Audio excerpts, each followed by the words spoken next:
Welcome back to Smart English Lab, your space for learning English in a smart, clear, and exciting way. Today, we're diving into one of the most fascinating and essential areas of English grammar, the past tense. If you've ever found yourself struggling to talk about something that happened yesterday, last year, or even just a few minutes ago, then this lesson is made for you. Think about it. We use the past tense every single day. We tell stories, we explain what we did, we share experiences, and we reflect on our memories. Whether you're speaking with friends, writing an email, answering an exam question, or giving a presentation, the ability to confidently express past events is a superpower. And today, you're going to unlock that power. Just like the present tense, the past tense also comes in 4 different forms. Each one has its own structure, purpose, and rhythm. And when you understand how each of them works, when to use them, how to form them, and what they actually mean, you won't just be learning grammar. You'll be building a strong foundation for real, fluent English communication.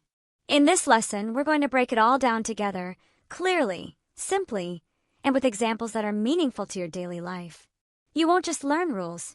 You'll learn how to use them in real conversations, in your writing, and in everything you do with the English language. So here's what I want you to do. Take a deep breath. Grab your notebook, your pen, and most importantly, your curiosity and your confidence. You don't need to be perfect. You just need to be present. Let go of the fear. Let go of the doubt. You are ready. You are about to master the language of the past, not just by memorizing it, but by owning it, understanding it, and applying it. This is your time to grow, to learn, and to rise. So, let's begin this exciting journey together. First of all, we will study about past simple tense. The past simple tense is used to describe actions that happened at a specific time in the past. These actions are finished and no longer continuing. Structure. In affirmative sentences, subject plus past form of the verb. In negative sentences, subject plus did not plus base form of the verb. In questions, did plus subject plus base form of the verb. Examples. I watched a movie last night. She visited her grandmother yesterday. They did not go to school on Monday. Did you finish your homework? Common uses. It is used to describe completed actions in the past, such as, he wrote a letter yesterday. It is used to describe a series of past events like, she woke up, got ready, and left for work. It is also used to talk about past habits when combined with expressions like always or often, for example, we always played outside after school. Next, we will move to past continuous tense. The past continuous tense describes actions that were happening at a particular moment in the past. It often sets the background for another past action. Structure. In affirmative sentences, subject plus was or were plus verb with ing. In negative sentences, subject plus was not or were not plus verb with ing. In questions, was or were plus subject plus verb with ing. Examples. I was reading a book when you called. She was cooking dinner at 7 p.m. They were not watching TV. Were you sleeping when the phone rang? Common uses. It is used to describe an action that was in progress at a specific past time, such as at 9 o'clock, I was writing emails. It is used to show 2 actions happening at the same time, for example, she was listening to music while studying. It is also used to set the scene for a story or situation. It was raining, and people were running for cover. Third, we will learn about past perfect tense. The past perfect tense is used to show that one action happened before another in the past. It helps to show which of the 2 actions happened first. Structure. In affirmative sentences, subject plus had plus past participle. In negative sentences, subject plus had not plus past participle. In questions, had plus subject plus past participle. Examples. I had finished dinner before they arrived.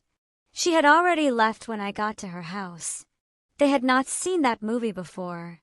Had you studied the topic before the exam? Common uses.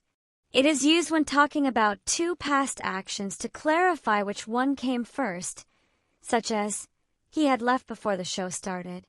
It is used to describe experiences or changes in the past, like, I had never flown in a plane until last year. It is often used in storytelling to give background or explain causes of past events. She was crying because she had lost her wallet. Now we come to the last part, past perfect continuous tense. The past perfect continuous tense is used to show that an action started in the past, continued for a period of time, and ended before another past action. Structure. In affirmative sentences, subject plus had been plus verb with ing. In negative sentences, subject plus had not been plus verb with ing. In questions, had plus subject plus been plus verb with ing. Examples. I had been studying for hours when the lights went out. She had been working there for 5 years before she changed jobs. They had not been sleeping well before the trip. Had you been waiting long before the bus came? Common uses. It is used to emphasize the duration of a past activity, especially when another past action interrupts it. For example, they had been playing football for 2 hours before it started to rain. It is used to show cause and effect in the past. He was tired because he had been working all day. It is helpful in giving background to a story or describing trends and changes over time in the past. Recap, narrator voice. Let's take a moment to review what we've learned. Past simple tells us what happened. Past continuous tells us what was happening. Past perfect tells us what had already happened before something else. Past perfect continuous tells us what had been happening over time before something else occurred. Each of these tenses gives us a different lens to look at the past, and when you use them correctly, you bring clarity, richness, and precision to your communication. Tense type example. Past simple, I walked to school. Past continuous, I was walking to school. Past perfect, I had walked to school. Past perfect continuous, I had been walking to school for 10 minutes. Tense type, key function, time focus. Past simple describes completed actions or events in the past. Specific point or period in the past. Past continuous describes actions that were ongoing at a particular moment in the past. Ongoing action at a past time. Past perfect describes actions that were completed before another past event. Earlier past moment or sequence. Past perfect continuous describes actions that had been happening over time before something else occurred. Duration before a past event. And there you have it, the 4 types of past tense, explained clearly, step by step, with real-life examples and sentence structures you can actually use. Now, let's pause for a moment and reflect. Learning the past tense isn't just about grammar. It's about being able to tell your story.